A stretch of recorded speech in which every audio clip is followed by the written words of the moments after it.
कुछ और प्रॉब्लम इसके करिएगा आप इंडिटरमिनेट फॉर्म के, कई सारे प्रॉब्लम हैं आपके बुक में दिए होंगे। Now we have start here improper integral. तो इंटीग्रेशन तो आपने पढ़ा है तो क्लास, तो इंटीग्रेशन आपने दो प्रकार से पढ़ा होगा, दो प्रकार पढ़ा होगा। एक तो होता है हमारा डेफिनिट इंटीग्रल और दूसरा होता है इनडेफिनिट इंटीग्रल। ठीक है। हेलो,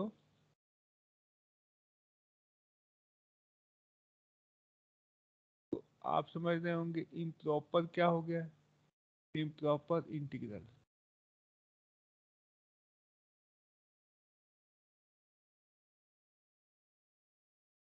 एक हमारा इंटीग्रेशन जो होता है वो सम होता है, इंटीग्रेशन जो है ये समेशन होता है। जब हमारा n जो है ये बहुत ही छोटा स्ट्रिप हो जाए, n equal to 1 to infinite अगर हम करें और इसको हम ले लें एफ एक्स आई और डी एक्स आई, ठीक है। या इंटीग्रेशन आप समझे, जानते हैं ना क्या होता है आपका इंटीग्रेशन। इंटीग्रेशन जो है जैसे ये मान लीजिए ये हमारा कर्व है कोई, ये बाउंड है x equal to a line से लेफ्ट में और x equal to b line से राइट में, और ये कर्व आपका जो है वो है y equal to f x, ठीक है। तो अगर हम इसके गड़बड़ होने लगा, अगर हम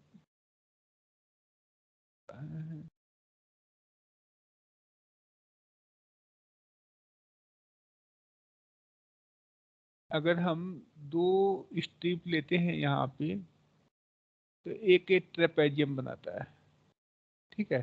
तो इसकी एरिया अगर हमें कैलकुलेट करनी है तो क्या करनी होगी, इसकी हाइट और इसकी हाइट लेकर के और इसकी विड्थ मान लीजिए ये डी एक्स आई है। डी एक्स आई मतलब ये पॉइंट आपका एक्स आई है और ये पॉइंट आपका एक्स आई प्लस वन है। तो ये दोनों की लेंथ की डिफरेंस एक्स आई प्लस वन माइनस एक्स आई जो है उसको हम कहते हैं कि ये हमारा डी एक्स आई है, ठीक है। और इसकी हाइट यहाँ से और यहाँ से ले लें तो इसकी एवरेज हाइट हम ले लेंगे यहाँ पे, ये हमारा हो गया एफ एक्स आई, ठीक है। तो अगर जनरली हम देखें तो इसका जो एरिया जो होगी वो हमारा होगा एफ एक्स आई हाइट इसकी इंटू वेट डी एक्स आई, ठीक है। और ऐसे ही पूरे पार्टीशन कर दे हम यहाँ से यहाँ तक, तो ये हमारा इसका समेशन हो जाएगा। अब मान लीजिए इसमें n पार्टीशन है तो ये हमारा आई वेरीज फ्रॉम 1 टू n हो जाएगा। ये हमारा इसके पूरे यहाँ से यहाँ मान लीजिए ये हमारा x0 है, ये हमारा पॉइंट x1 है, x2 है, ऐसे ही एक्स आई प्लस वन और ये हमारा पॉइंट xn है। तो इसको हम सम करेंगे तो पूरा i equal to 1 to n, ठीक है, 1 टू n। लेकिन क्या है कि इसकी एरिया जो है वो एक्चुअल में उतनी नहीं होगी क्योंकि ये हमारा एक ट्राइंगल बना रहा है और हाइट तो इतनी ही होगी इसकी, तो ए वैल्यू हमारी लेंथ की इतना एरर देगा, ठीक है। तो इसको रिमूव करने के लिए हम क्या करते हैं कि n जो है n को हम इनफाइनाइटली लार्ज कर देते हैं, ठीक है। जब n हमारा इन्फिनिटी को टेंड करेगा मतलब पार्टीशन की संख्या बहुत ही अधिक हो जाएगी तो ये पॉइंट जो है वो आपस में पास में आ जाएंगे, ठीक है। यानी कि ये जो डिस्टेंस है दोनों के बीच का ए डी एक्स आई जो है वो टेंड करेगा जीरो को, ठीक है। when limit n tending to infinity d x i tending to zero, तो ये एरिया जो है वो एक्चुअल हमारी वैल्यू आ जाएगी कंटिन्यूअस फंक्शन का। तो जो सम होगा वही हमारा ए हो जाएगा, a to b f x d x, ठीक है, a to b f x d x. आई बात समझ में? कब होगा ये, जब हम n टेंडिंग टू इन्फिनिटी लेंगे तो ये हमारी limiting as n tending to infinity पे ये वैल्यू हमारी समेशन जो है वो इंटीग्रेशन में कन्वर्ट हो जाता है। इंटीग्रेशन का पहला जो इंटीग्रेशन का जो सिंबल है ये सम वर्ड का पहला लेटर s है, ठीक है, एस, इसी को हम इंटीग्रेशन साइन करते हैं। तो हम अभी तक जो पढ़े हैं, we have studied two types of integral, one is definite integral and is what, indefinite integral, indefinite integral. So what is the definite integral and indefinite integral? A definite integral are those in which limits of integration is given, okay, and indefinite integral are those in which limits are not given, okay. And we have studied here certain properties of definite integral. There are 6 properties. Hello, आपने different integral की properties पढ़ा होगा।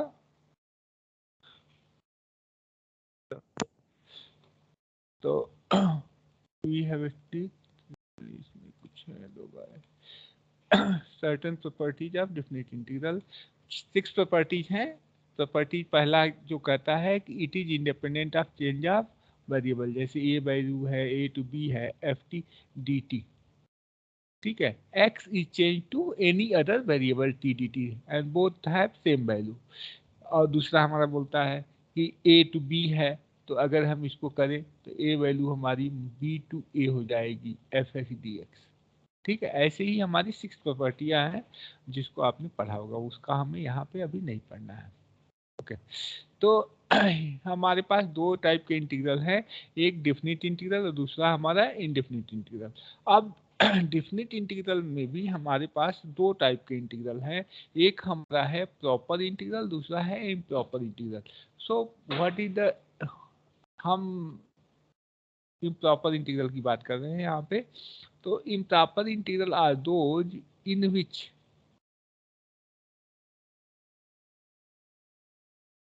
Integral, improper integral are those in which one or both limits of integration becomes infinite, ठीक है, जिसमें हमारी या तो एक a to infinity f x d x हो, या हमारा दूसरी limit f x d x हो, या दोनों,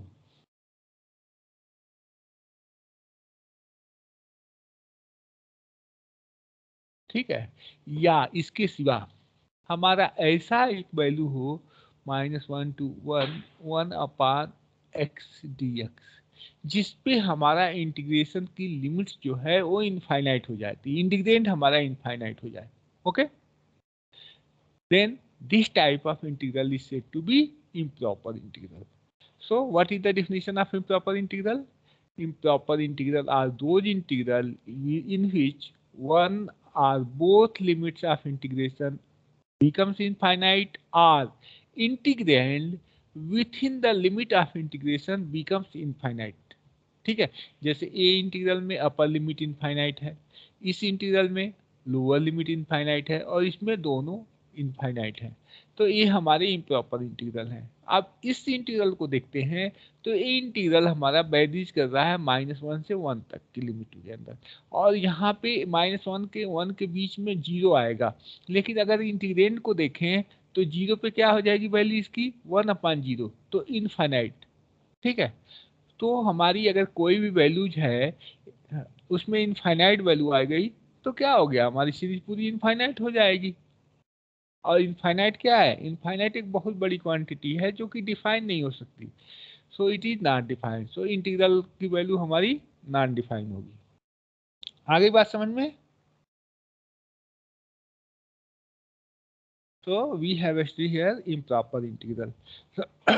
So improper integral are those integrals. We have right here definition as improper. Improper integral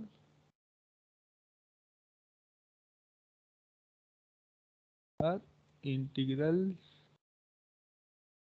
are those integral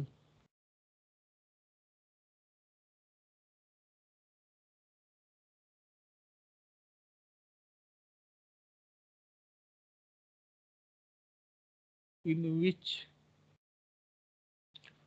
one or both limits of integration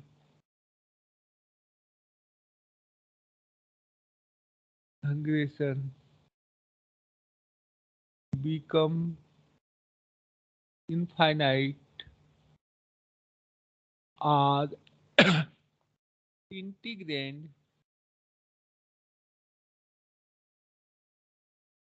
within the limit of integration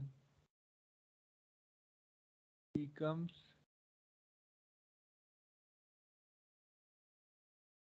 infinite. Okay, so we have this type of integral are said to be improper integral.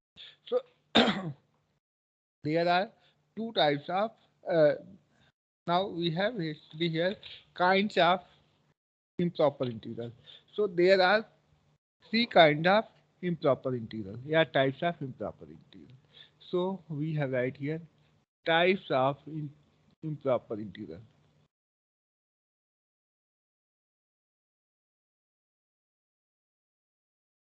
Integral. So what is the types of improper integral? So it depends on the limit of integration. So we have right here first, second, and third kind of improper integral. So when we have say first kind, if both the limits are infinite, are one or both. If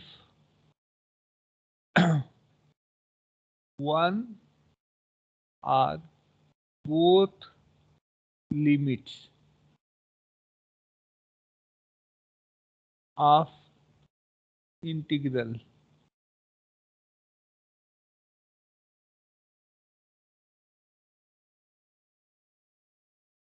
is infinite.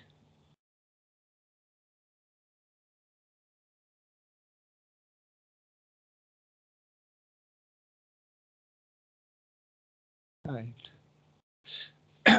Then it is called a first kind. ठीक है? First kind. When we have say second kind, when integrand becomes unbounded. If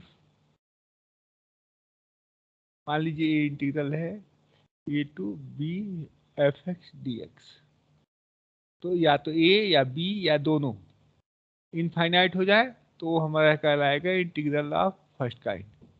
ठीक है, या f x integrand f x is unbounded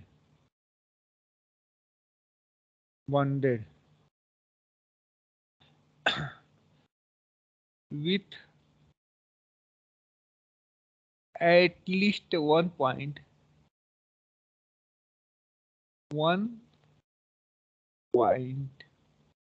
in those interval a b. ठीक है, ए और B के बीच में कहीं एक जगह पे अनबाउंडेड हो जाए तो वो कहलाएगा improper integral of second kind. Now we come on third kind. Third kind of improper integral. ठीक है, अगर ये दोनों चीजें एक साथ अपीयर होती हैं तो हम कहेंगे कि थर्ड काइंड का हमारा इम्प्रॉपर इंटीग्रल है. If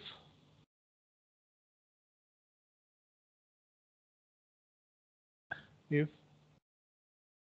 first and second kind both property, if both properties of first and second kind and first and second kind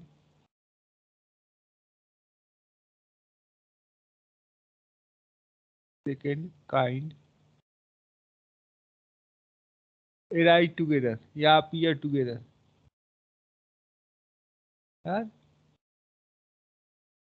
together, then we call improper integral at third kind. Okay, hello, हाँ, ये क्या है बेटा कि मान लो कि ये integral है आपका दिया हुआ है, ये आपका दिया हुआ है 0 to 1 पे, और आपको इंटीग्रल दे दिया 1/2x-1 dx सॉल्व करने के लिए, ठीक है। हेलो, तो इनके बीच में 1/2 आएगा, आएगा पॉइंट 0 और 1 के बीच में, ठीक है। हेलो, तो 1/2 आएगा, तो x की वैल्यू जब 1/2 होगी तो ये क्या हो जाएगा 1/2 इंटू 2, 1, 1 - 1, तो ये इंटीग्रेंड जो होगा वो हमारा इनफाइनाइट हो जाएगा, ठीक है। तो इस टाइप का इंटीग्रल हमारा सेकेंड काइंड का इम्प्रॉपर इंटीग्रल कहलाएगा, ठीक है। इसके साथ ही अगर मान लो कि ये भी रहे और ये हो जाए -∞ to 1 हो जाए, तो ये हमारा थर्ड काइंड का इम्प्रॉपर इंटीग्रल कहलाएगा, ओके। लेकिन अगर मान लीजिए ये -∞ ना हो करके ये +∞ हो जाता है, तो क्या होगा, तब ये फर्स्ट काइंड का कहलाएगा। हाँ, क्योंकि ये इंटीग्रेंड इनफाइनाइट नहीं होगा यहाँ पे, क्योंकि 1/2 नहीं आएगा, क्योंकि ये लिमिट क्या है हमारी 1 से +∞, तो ये हमारा इंटीग्रेशन ऑफ फर्स्ट काइंड है, ठीक है। और अगर इनफाइनाइट नहीं है तो हमारा, आगे बात समझ में, ओके। तो अब हम इवेलुएट करना सीखेंगे कि हम कैसे अपने इम्प्रॉपर इंटीग्रल को इवेलुएट करें।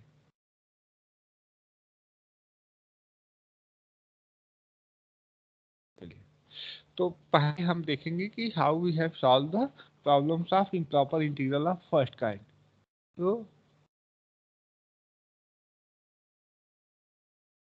Solution of improper integral of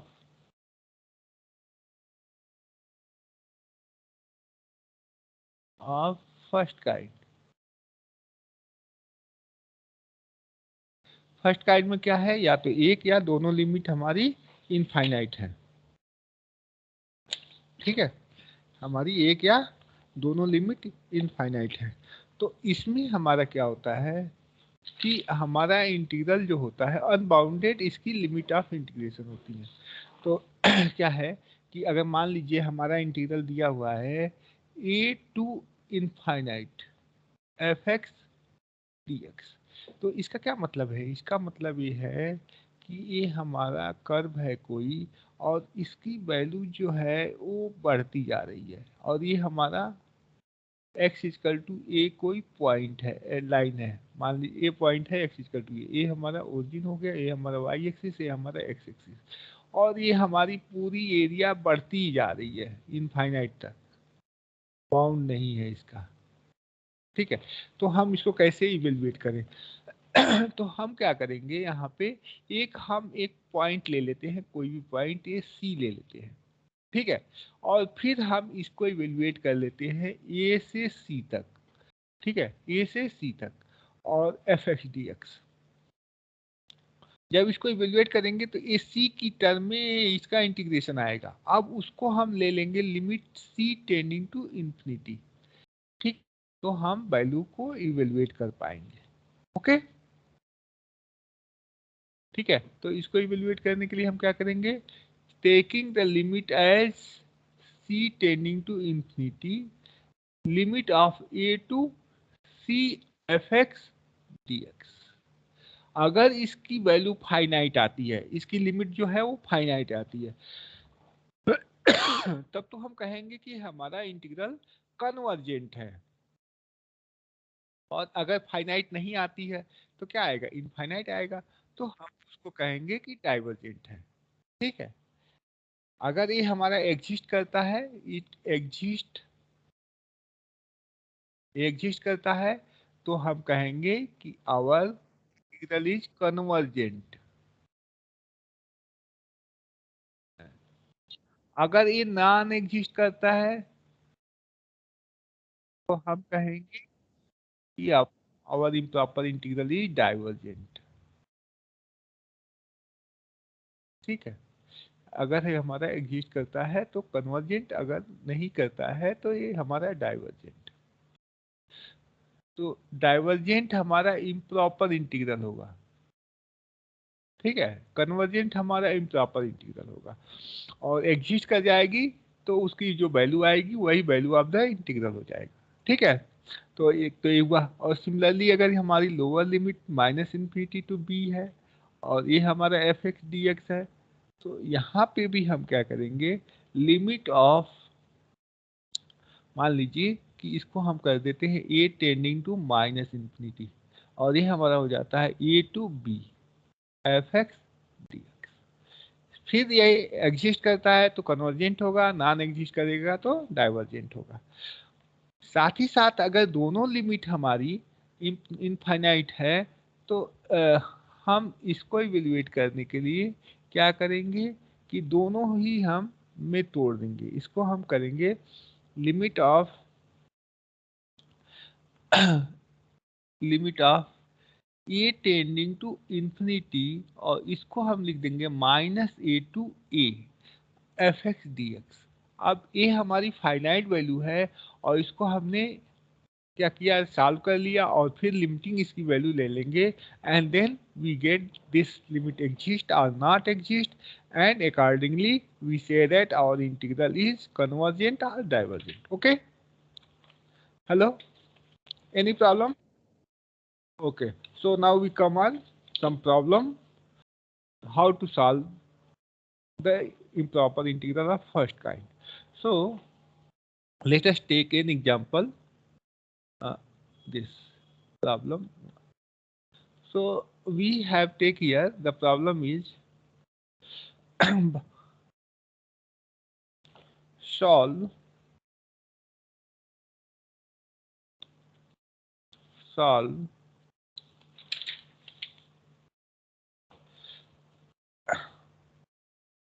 improper integral 1 to infinite 1 by x square dx. Okay, so let us solve this. So here given is the one limit is infinite, so the integral is of first kind. Okay, so we have not write here, integral is of first kind, 1 upon x square dx.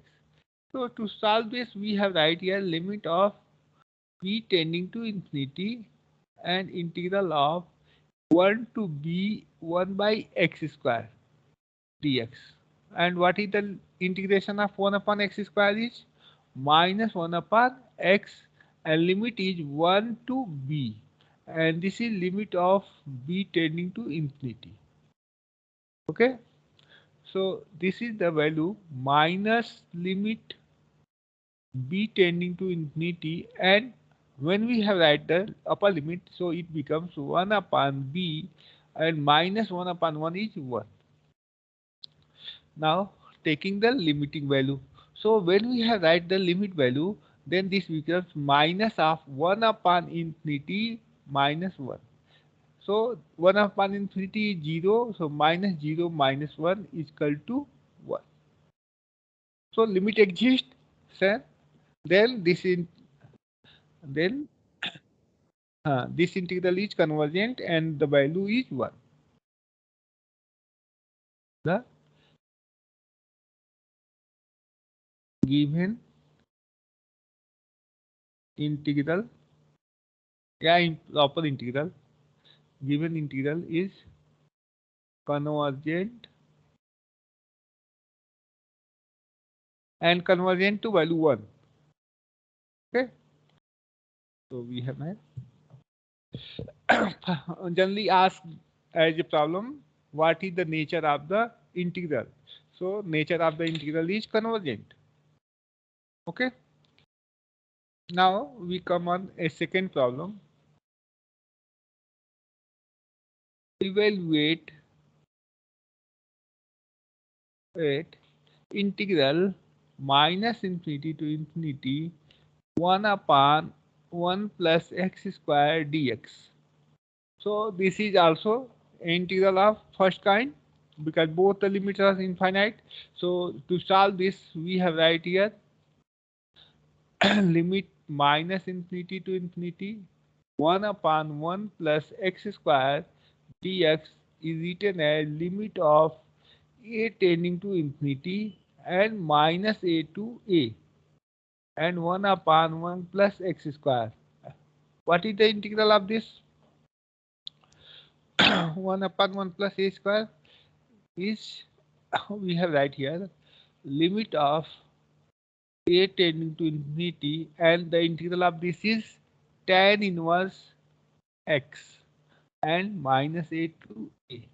Okay, so we have right here limit of a tending to infinity, and this is tan inverse of a and minus of tan inverse of minus a. Okay, so minus tan inverse minus a means plus. So we have right here 2, oh sorry, limit हम लिख लेते हैं. We have right here limit of a tending to infinity and tan inverse of a plus minus and minus plus tan inverse of a because it is a odd function. So we have right here limit a tending to infinity and 2 tan inverse a. Now writing the limit value, writing the limit, taking the limit, we have right here is equal to 2 tan inverse infinity. What is the value of 2 tan inverse infinity is pi by, so this value is pi. So limit exists and is finite. Okay, so the given improper integral of first kind is convergent and converges to pi. The given improper integral of first kind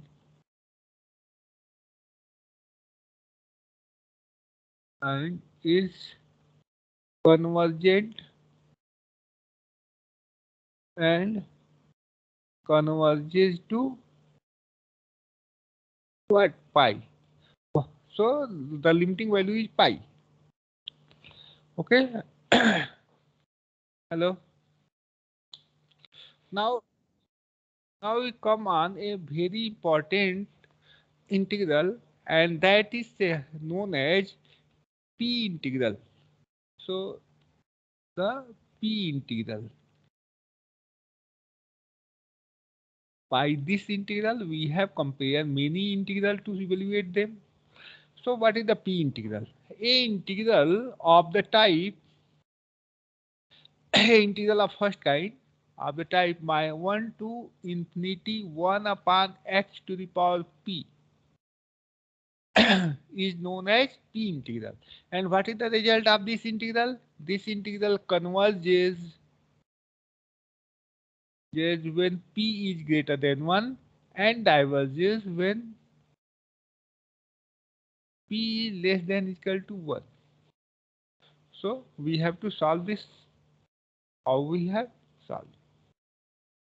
So the given integral is the integral of first kind because one limit is infinite.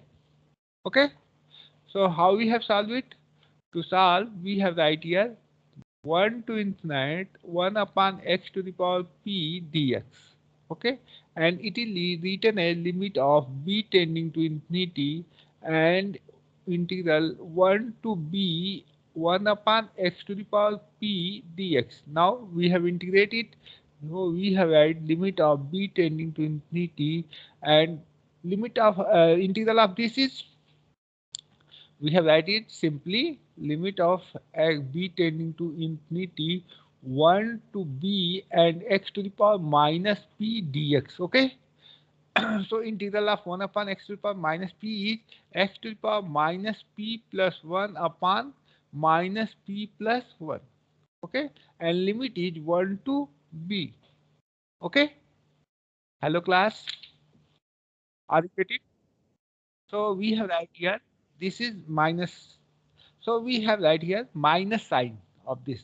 So we have written here minus of limit of p tending to infinite, and this is the value 1 upon p minus 1, and this limit is, upper limit is b to the power minus b to the power minus p plus 1.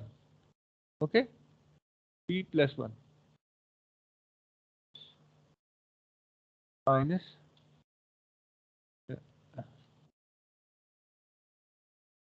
ये नीचे वाली हमने value को ले लिया है। एक second, हम चलिए लिख देते हैं, पूरा ही लिख देते हैं। इसको हमने बाहर ले लिया पूरा, तो इसको हम लिख सकते हैं 1 अपान p माइनस 1। ओके, लिख सकते हैं ना?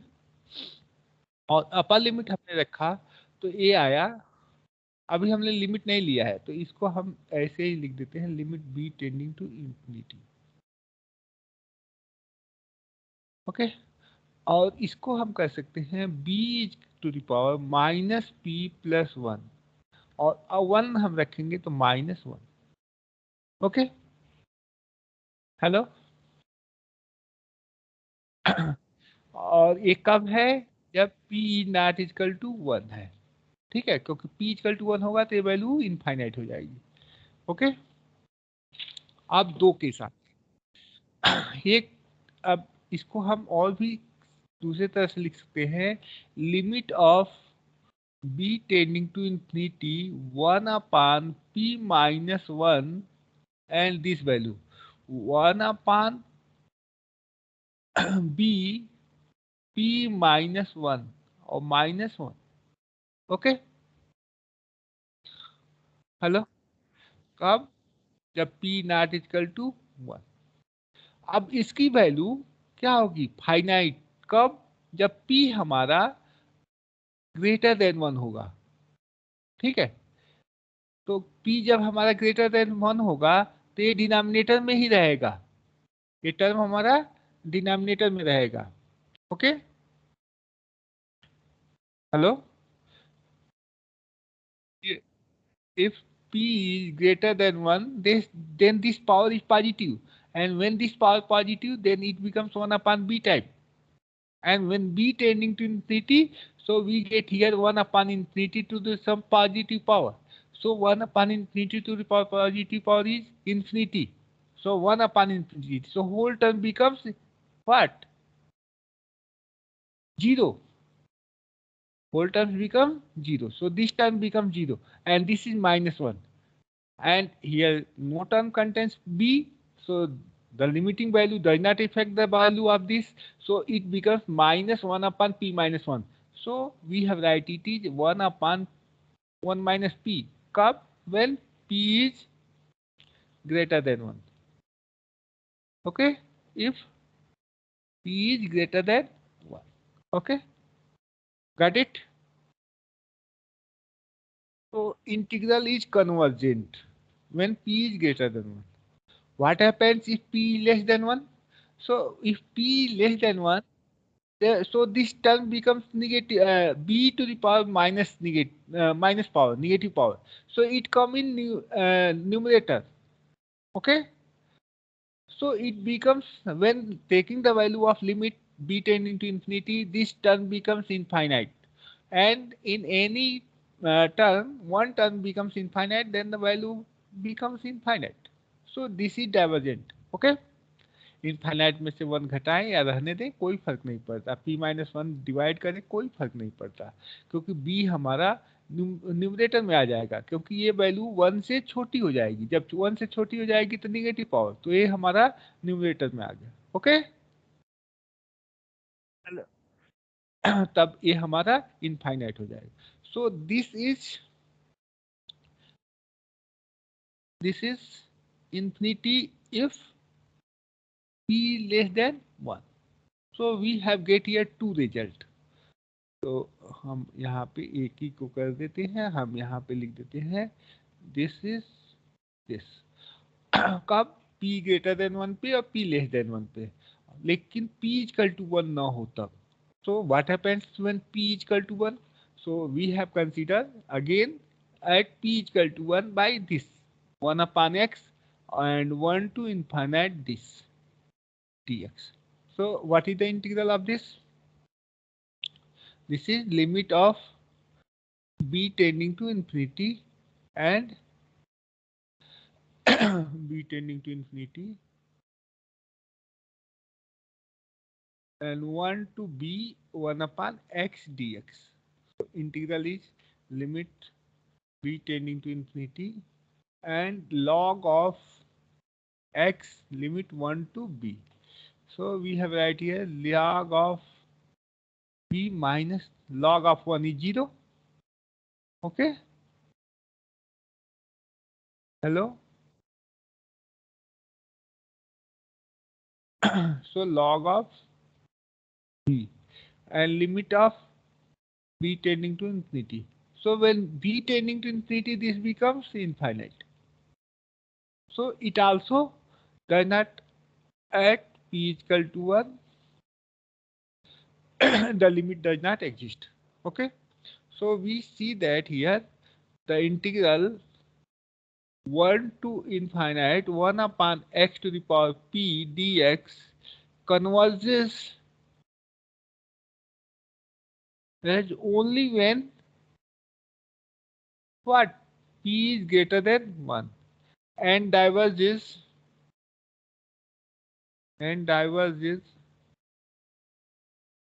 at p less than equal to 1. Okay. Hello. So we have compared many results of this integral to solve this. So simply, if you want to find the limit of nature of this integral 1 upon x to the power dx. So what happens here? What is this integral? What is the nature of this integral? Nature of this integral is we have compared by this 1 upon infinity x to the power 1 upon x to the power p dx. Okay. So if you compare by this, then this integral becomes 1 upon x to the power 1 by 2 integral 1 to infinity dx. And here p is what? P is equal to 1 by 2. And we know that integral converges when p is equal to 1 and integral diverges when p is less than equal to 1. So this value is less than 1. So this integral is what happens? Divergent. So by comparing these results, we have said that this integral is divergent. Okay. Okay. So we have used the direct comparison test or comparison test to evaluate any integral. So what is the comparison test? Yeah, limit comparison test and direct comparison test. So we have right here comparison test to evaluate the proper integral.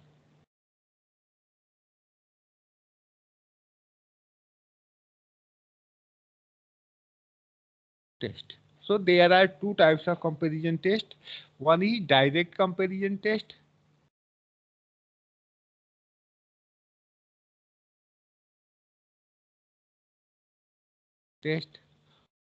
But it say that if fx and gx be two positive functions, if fx and gx be two positive continuous function in the interval a to infinite in the interval a to infinite.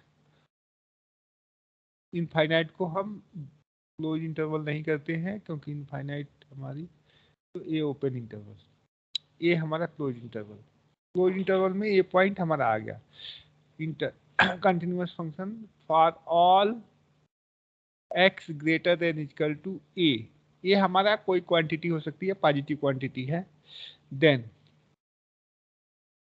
Then integral of a to infinite f x dx fx dx converges as if integral of a to infinite gx dx converges। ठीक है, converges, okay. और अगर हम ले लेते हैं continuous function, two positive continuous function, और ये पॉजिटिव कंटिन्यूअस फंक्शन जो है अगर इस टाइप के हैं कि f x is less than equal to g x है अगर, तो इनका इंटीग्रल भी वही होगा, लेस देन इक्वल टू ही आएगी। और मान लेते हैं हम and if f x is less than equal to g x, मतलब कि एफ एक्स की जो वैल्यू है वो जी एक्स से हमेशा कम है। ठीक है, तो इसकी इंटीग्रल की वैल्यू भी हमेशा कम होगी।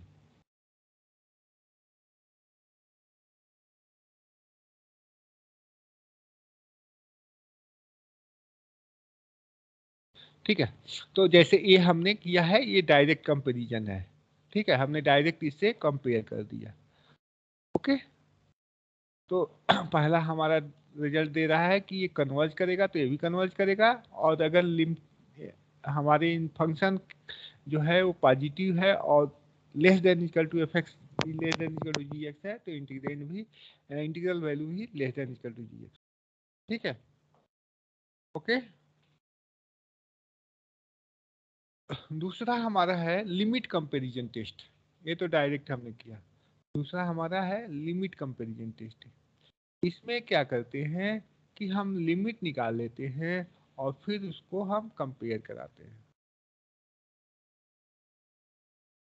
वो लिमिट हमारी क्या आ रही है, तो इसमें कह रहा है कि if f x and g x be two positive functions continuous be two positive functions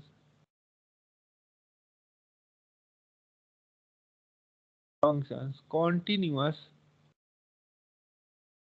as on the interval a to infinity and अब इन दोनों की limit of x tending to infinity f x upon g x, ये हमारी limit जो है वो finite आ रही है, एल इक्वल टू एल। और एल की जो वैल्यू है वो 0 से बड़ी और इनफाइनाइट से छोटी है, यानी कि ये फाइनाइट वैल्यू है। ठीक है, then then both f x and g x, मतलब then integral a to infinity f x d x and integral a to infinity gx dx both converges are diverges together, both converges and diverges। converges and नहीं हो सकता है, ये are है क्योंकि दोनों एक साथ नहीं हो सकती। converges or diverges together। ठीक है, हेलो। हम उसकी लिमिट निकाल रहे हैं fx बाई gx की। अगर वो फाइनाइट आ रही है तो ये दोनों हमारे साथ साथ कन्वर्ज करेंगे और साथ साथ डाइवर्ज करेंगे। तो एक इसमें से एक इंटीग्रल का हम नेचर जानते होंगे, ठीक है, एक इंटीग्रल का नेचर हमारा मालूम होना चाहिए, तभी हम दूसरे को बता सकते हैं कि ये कन्वर्ज करेगा या डाइवर्ज करेगा। तो जो नेचर जान मालूम है, वो मालूम कौन सा है, ए पी इंटीग्रल। हम क्या करेंगे, कंपेयर करेंगे इस पी इंटीग्रल से, क्योंकि पी इंटीग्रल का हम नेचर जानते हैं, ठीक है, कि ये कन्वर्ज करेगा जब एक्स पी हमारा ग्रेटर देन 1 होगा तो, और डाइवर्ज करेगा हम जब पी लेस देन 1 होगा तो। Okay, so we have solved the problem here. चलिए एक हम प्रॉब्लम कर रहे हैं, ये है problem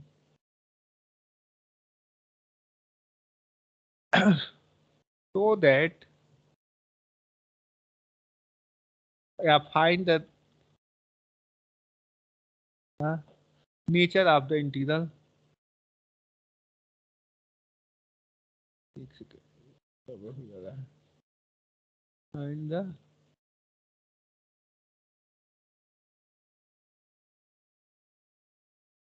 integral 1 to infinite 1 upon root over x square minus 0.2 dx। Okay, now we have solved this। So here what is the given, here fx is equal to integrand में 1 upon root over x square minus 0.2, ठीक है। तो यहाँ पे क्या है हमारा, ये इंटीग्रेंड हमारा स्टार्ट हो रहा है 1 से, ठीक है। तो यहाँ पे x जो है वो x ग्रेटर देन 1 है, लिमिट स्टार्ट हो रही है x ग्रेटर देन, तो x ग्रेटर देन स्क्वायर 1 भी हमारा 1 से बड़ा होगा, सॉरी एक्स स्क्वायर एक्स ही एक्स से मल्टीप्लाई कर दिया हमने दोनों साइड में, तो एक्स। ओके, तो इसको हम लिख सकते हैं, अब इसमें से हम एक्स स्क्वायर को इसमें से थोड़ी सी कम कर दें, कुछ भी वैल्यू, तो इसको हम लिख सकते हैं एक्स स्क्वायर माइनस 0.2।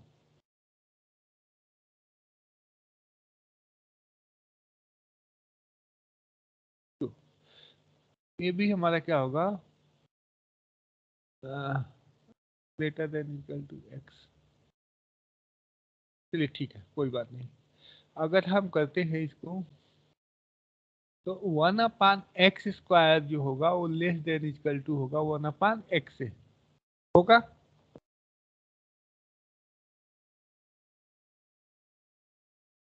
हेलो,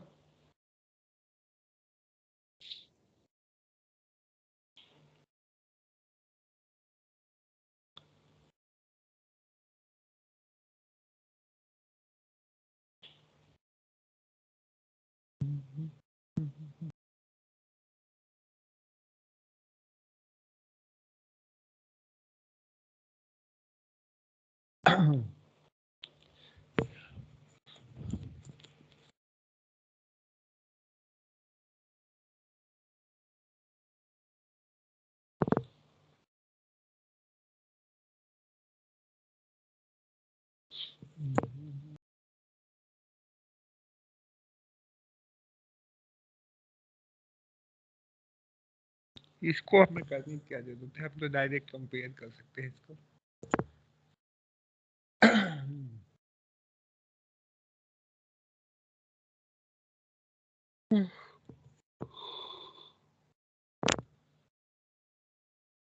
करने की जरूरत ही नहीं है, ये सब आ जाते हैं। जो ये है हमारा 1 अपान एक्स, ये जब हम को लिखेंगे तो जनरली हमारा एक्स स्क्वायर जो है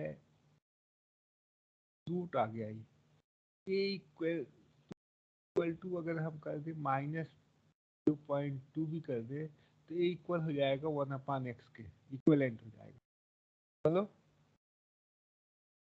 हेलो क्लास, देखिए जनरली हम एक ले रहे हैं जनरल वैल्यू। अगर हमने ये किया 1/√x² तो ये तो सीधे 1/x हो जाएगा, ठीक है। लेकिन अगर इसमें हमने घटा दिया x² में से 0.2 को तो ये छोटी चीजें हो गई, ठीक है। ये डिनोमिनेटर छोटा हो गया और रूट ले लिया तो और छोटा हो गया। जब डिनोमिनेटर छोटा हो जाएगी तो वैल्यू पूरी बड़ी हो जाएगी, तो ये वैल्यू हमारा क्या हो जाएगा, ये इससे बड़ा हो जाएगा।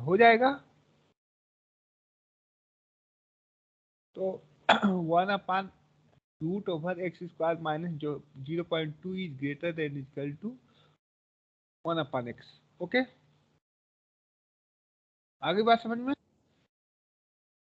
अब दोनों का इंटीग्रल ले लेते हैं हम, 1 to infinite 1/√x² minus 0.2 dx और is greater than equal to 1 to infinite 1/x to dx।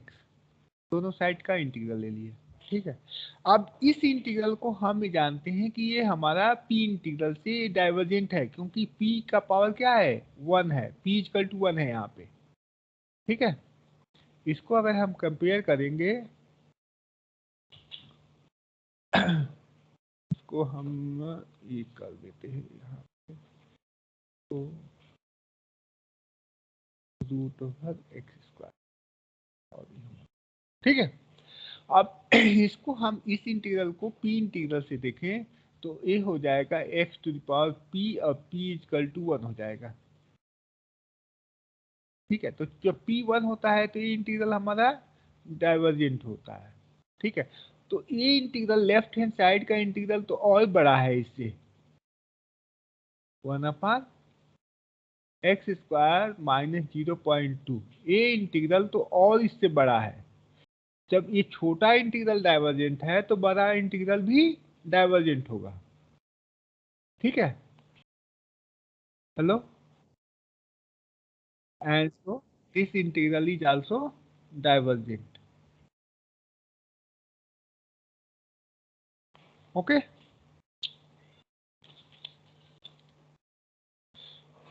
Now we come on a problem second, we have to solve this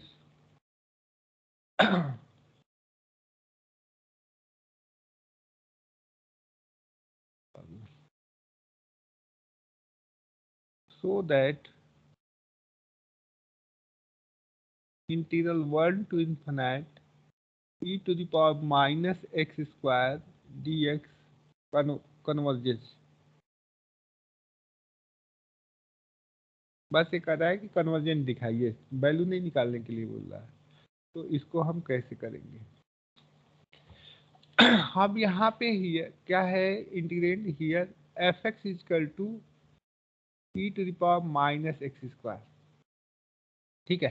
तो अब हम यहाँ पे ले लें x जो है वो ग्रेटर देन इक्वल टू 1 है, तो इससे हमारा x² जो होगा greater than equal to x हो जाएगा। तो माइनस ऑफ x² जो होगा वो लेस देन इक्वल टू हो जाएगा माइनस x का, क्योंकि माइनस अगर मल्टीप्लाई करेंगे तो इनइक्वालिटी हमारी चेंज हो जाती है, ठीक है। हेलो, अब यहाँ पे माइनस x² जो होगा वो हमारा less than equal to e to minus x होगा, ओके। हेलो, अब यहाँ पे इसका इंटीग्रल ले लेते हैं, तो integral 1 to infinite e to the power minus x² dx ये always less than equal to होगा 1 to infinite e to the power minus x dx के, ठीक है। अब ये हमारा इम्प्रॉपर इंटीग्रल है, इसको हम कैलकुलेट कर सकते हैं। ये हमारा हो जाएगा equal to limit of b tending to infinity integral 1 to b e to the power minus x dx, okay। So we have right here e to the power minus x का integral e to the power minus x minus 1 और limit 1 to b and limit of b tending to infinity, okay। So we have right here limit of b tending to infinity और e to power minus b minus e to power minus 1 upon minus 1। Okay, hello.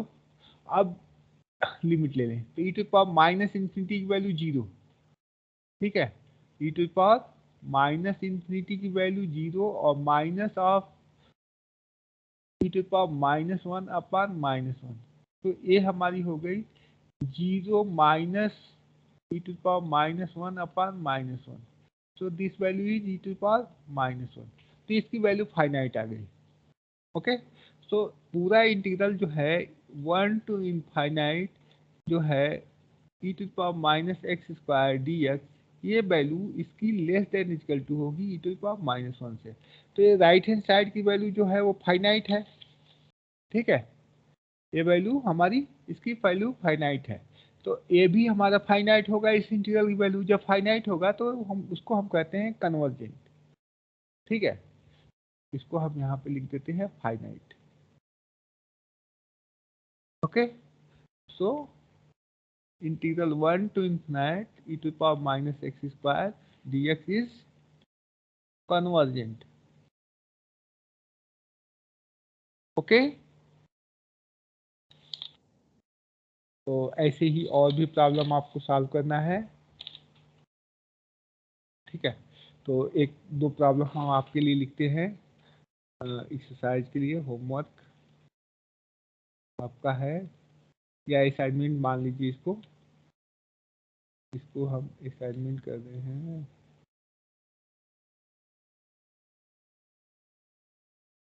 पहला है आपका 1 to infinite 1 upon x cube d x. दूसरा 1 to infinite 1 upon 2x plus x4 d x, ठीक है।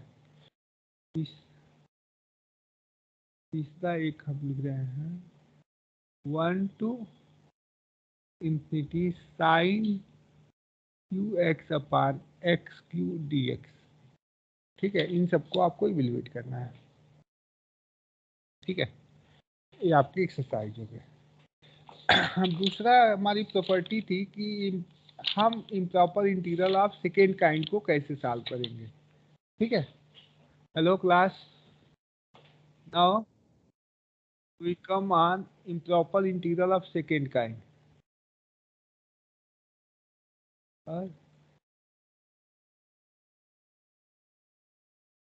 हाँ, second kind. कोई doubt है, कुछ पूछना है?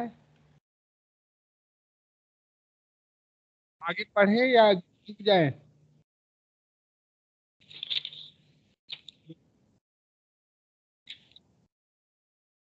इसमें ही सॉल्व करते चलिएगा, आप जो बना रहे होंगे बुक एक कॉपी, ठीक है। इसके लिए मैथमेटिक्स 1 के लिए कॉपी बनाया होगा ना, हाँ, उसमें सॉल्व करके लिखिएगा। अब दूसरा हमारा है improper integral of second kind. चलिए इसको पढ़ ही लेते हैं, इसको हम कैसे सॉल्व करेंगे। तो इसको सॉल्व करने के लिए हमारा improper integral of second kind कहता है कि हमारी जो लिमिट है वो फाइनाइट होंगी, बट इंटीग्रेंड जो होगा वो अनबाउंडेड होगा। इंटीग्रेंड जो होगा वो अनबाउंडेड होगा। तो हम क्या करेंगे कि जहां पे हमारा इंटीग्रेंड अनबाउंडेड हो रहा है उस पॉइंट पे हम लिमिट, मान लीजिए सी पॉइंट है एक इन ए और बी के बीच में, ए के बीच में सी एक पॉइंट है जहां पे हमारा एफ एक्स जो है, एफ सी जो है वो इनफाइनाइट या माइनस इनफाइनाइट को टेंड कर रहा है, ठीक है। तो हम क्या करेंगे, उस पे हम वैल्यू ले लेंगे, limit c tending to infinite कर देंगे। ये ठीक है, हम फाइनाइट वैल्यू ले लेते हैं सी टेंडिंग टू ए। चलिए, या इसको हम दूसरी तरह से कर देते हैं। मान लीजिए कि ए भी हो सकता है कि ये पॉइंट पे हमारी एग्जिस्ट ना करे। जैसे हमने ए ले लिया एक इंटीग्रल 0 टू 5, ठीक है, 0 to 5 1/x/dx। ओके, तो ये 0 अगर ले लेते हैं तो ये इंटीग्रेंड हमारा इनफाइनाइट हो जाएगा। ओके, हेलो, तो इसको सॉल्व करने के लिए हम क्या करेंगे, ले लेंगे लिमिट a टेंडिंग टू 0 और a to 5 1/x/dx। ठीक है, इसको हम बदल लेंगे। आई बात समझ में?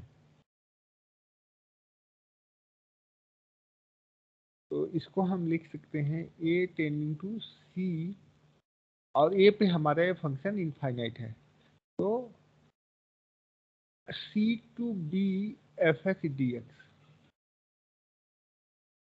if f(x) is not defined not exist at x is equal to a, ठीक है, a, देन हम e कर लेंगे। ओके, हेलो,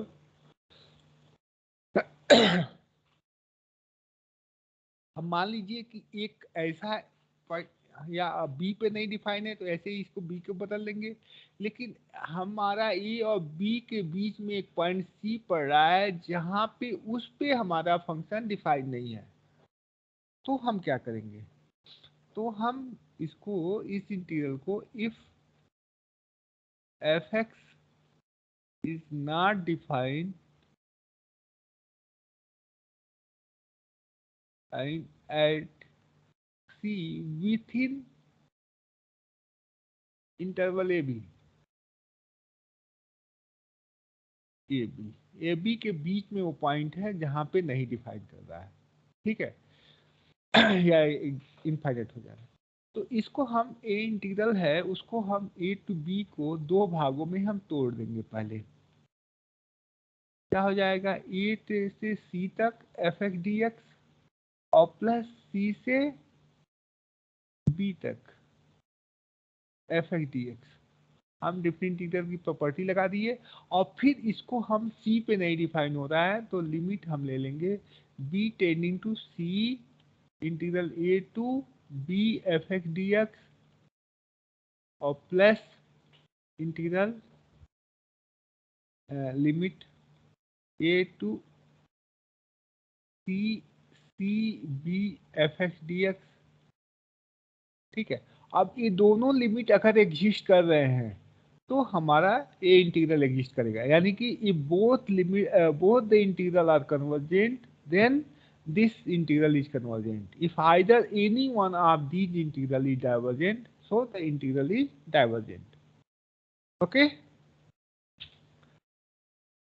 ऐसे हम इसको सॉल्व करेंगे। तो एक प्रॉब्लम हम देखते हैं तो आपको समझ में आ जाएगा अच्छे से। चलिए एक प्रॉब्लम लिखते हैं। प्रॉब्लम कह रहा है कि discuss the convergence of the integral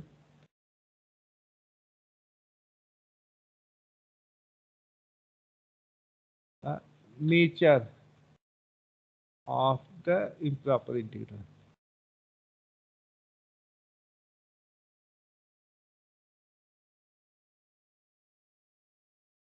integral a to b dx upon a minus x का होल स्क्वायर dx। ठीक है, तो आप देखिए यहाँ पे इंटीग्रल है a to b dx upon a minus x का होल स्क्वायर। तो फंक्शन क्या है here, f x is equal to 1 a minus x का होल स्क्वायर। तो ये फंक्शन अगर ये ले लेते हैं तो ये डिसकंटिन्यूअस हो जाएगा। ठीक है, so f x is unbounded, या है f x has infinite discontinuity. F x is unbounded या इनफाइनाइट डिसकंटिन्यूटी।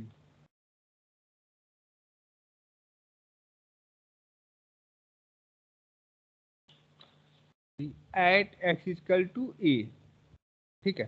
तो इनका डिसकंटिन्यूटी पे हम नहीं कर सकते इसे इवेल्युएट, तो हम क्या करेंगे हम लिखेंगे a to b d x upon a minus x का whole square equal to limit of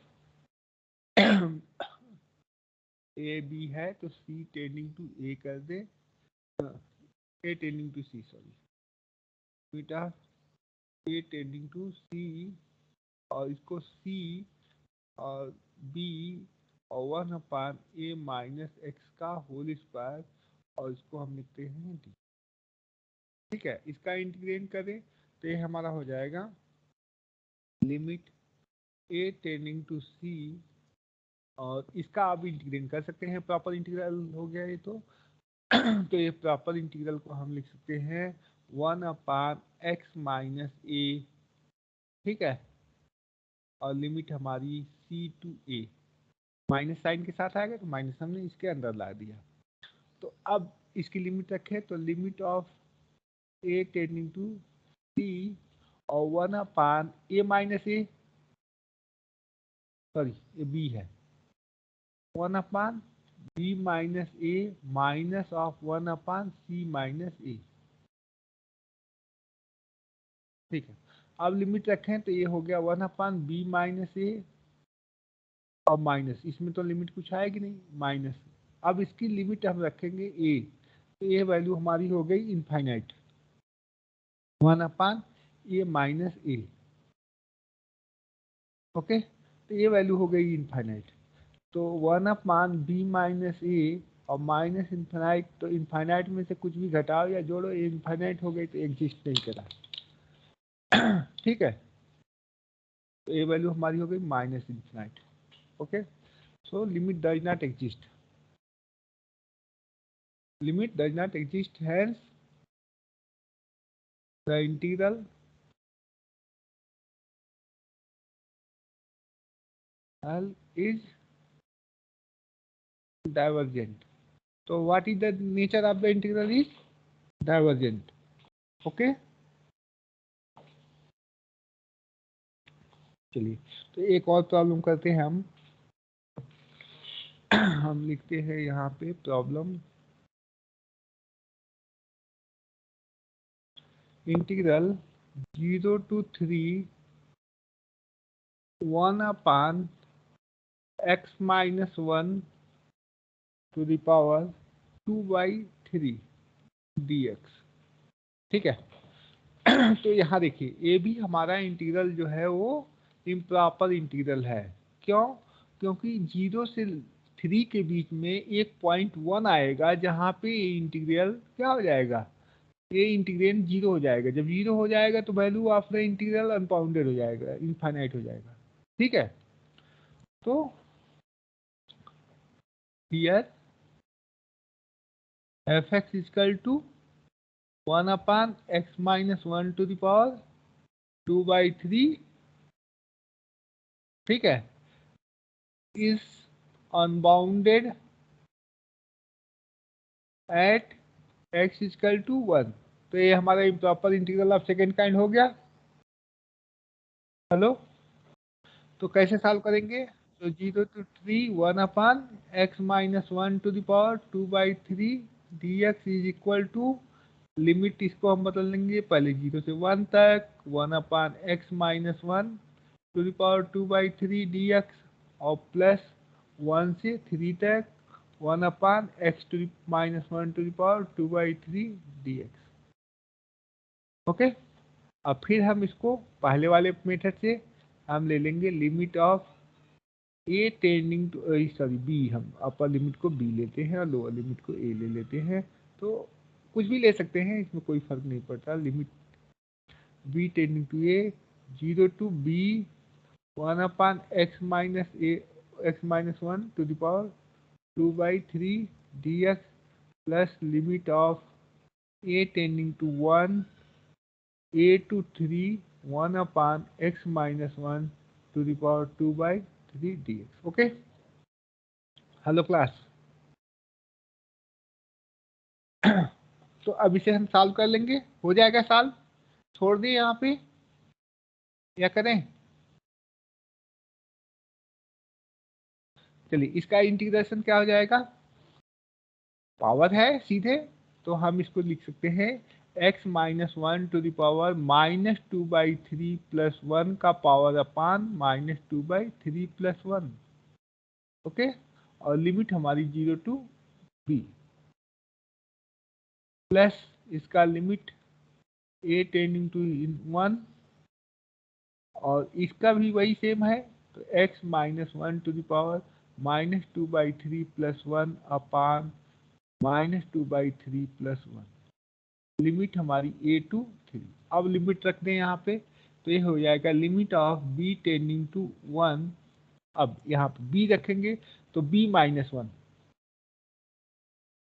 और 2/3 माइनस, तो a हमारा 1/3 अपान a भी हमारा 1/3 plus limit of a tending to 1, और ये भी हमारा ए वैल्यू जो है, सॉरी लोअर लिमिट हमने नहीं रखा है यहाँ पे, ये तो अपर लिमिट हुआ, लोअर लिमिट b, तो -1 1 टू द पावर 1/3, तो ये हमारा हो जाएगा -1/3, ये वैल्यू हो गई -1 टू द पावर 1/3 चाहे हम लिख भी सकते हैं -1 टू द पावर।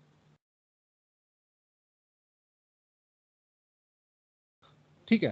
अब यहाँ पे देखिए, इसकी अपर लिमिट हो जाएगी 3 - 1 2 टू द पावर 1/3 और माइनस ये -1 to the power 1/3 upon 1/3। Okay, तो we have that here limit. अब b को 1 करना है, ठीक है, तो b को 1 करेंगे तो 1 - 1 0, और 0 टू द पावर 1/3 मीन्स 0, तो a हो गया माइनस और a हो गया minus,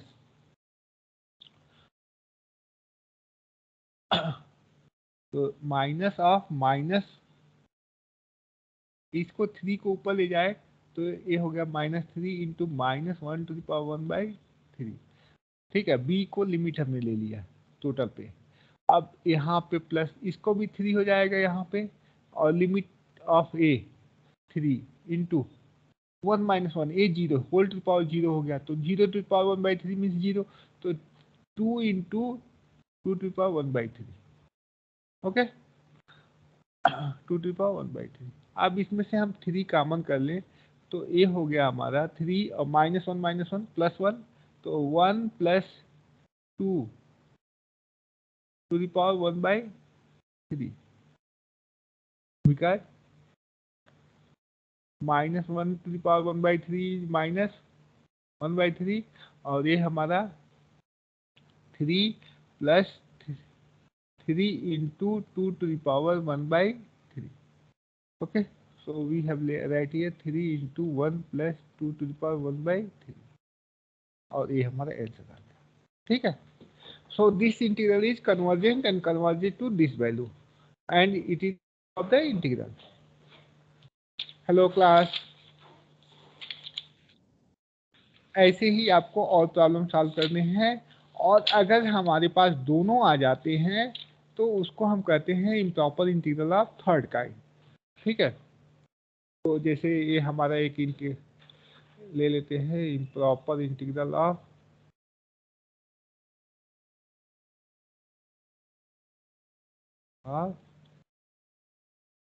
third kind.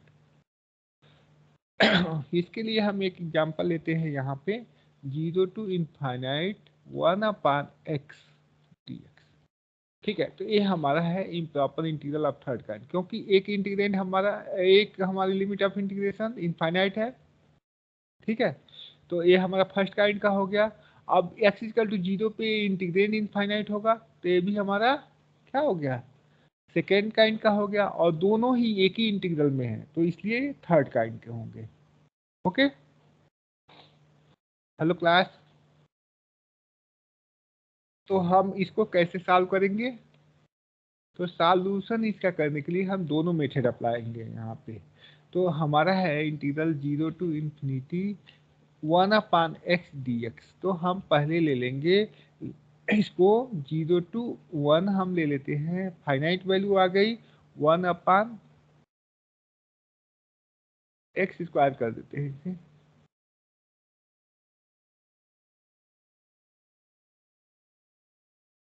One upon x² dx और प्लस 1 टू इनफाइनाइट 1/x²। तो ये हमारा हो गया limit of a tending to 0 integral a to 1/x² dx और प्लस इसको हम ले लेंगे limit of b tending to infinity integral 1 to b 1/x²dx। ठीक है।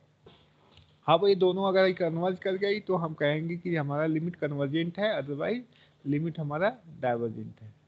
ठीक है। तो अब इसको हम देखते हैं। तो इसका इंटीग्रल क्या हो जाएगा? Limit of a tending to 0 और -1/x और लिमिट हमारी a टू 1। ठीक है। और प्लस हमारा limit of b tending to infinity और -1/x और ये हमारा 1 टू b रख दे लिमिट। तो limit of a tending to infinity a value 1 अगर हम रखते हैं तो -1/1 1 हो गया, और ये लिखते हैं तो -1/a, तो इसको हम लिख देते हैं 1/a-1। ठीक है। और इसको हम लिख देते हैं limit of b tending to infinity और ये हमारा माइनस ऑफ दिस है तो 1 - 1/b। ओके।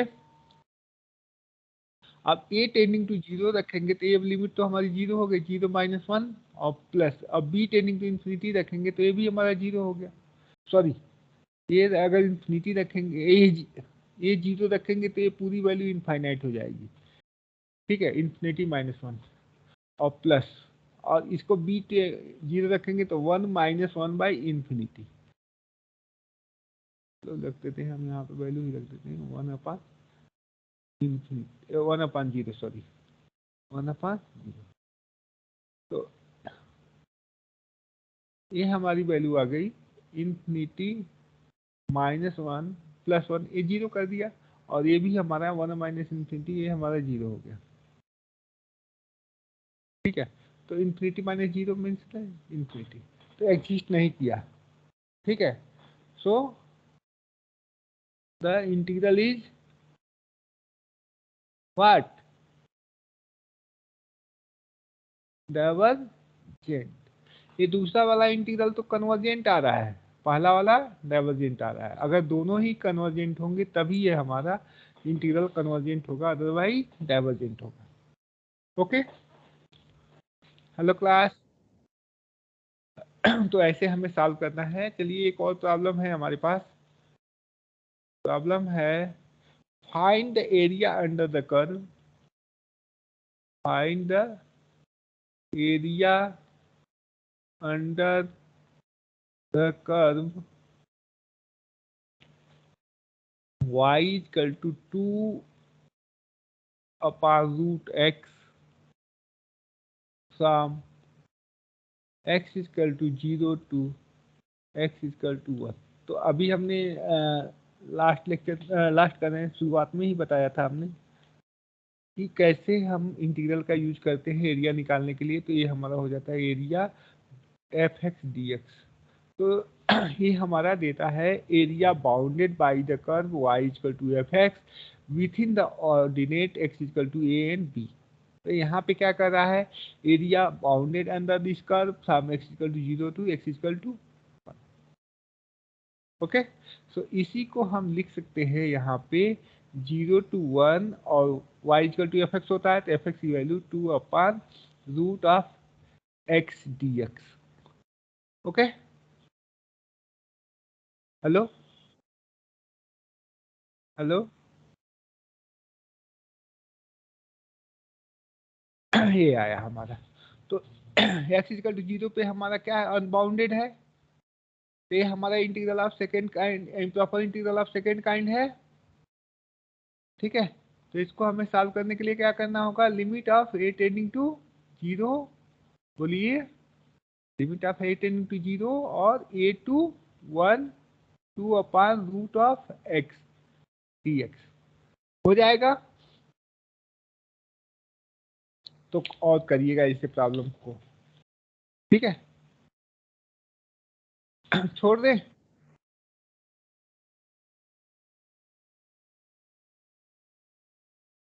और इसको आपको करना है, और नेक्स्ट लेक्चर में हम पढ़ेंगे एप्लीकेशन ऑफ डिफरेंट इंटीग्रल और या gamma beta function.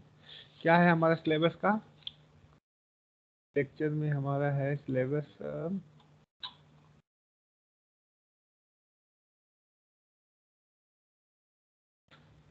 Improper integral हमने पढ़ लिया, convergence and divergence of integral पढ़ लिया, बीटा गामा फंक्शन पढ़ेंगे, ठीक है, और उसकी प्रॉपर्टी। ओके, तो अभी हम रखते हैं, कोई प्रॉब्लम अगर पूछना हो तो बताइए। हेलो,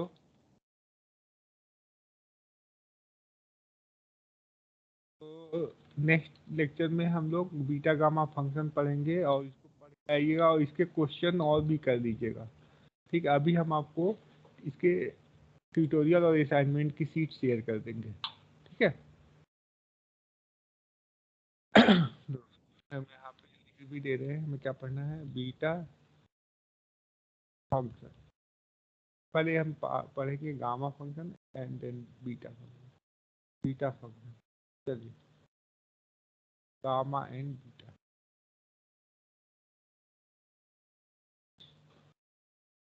कोई डाउट?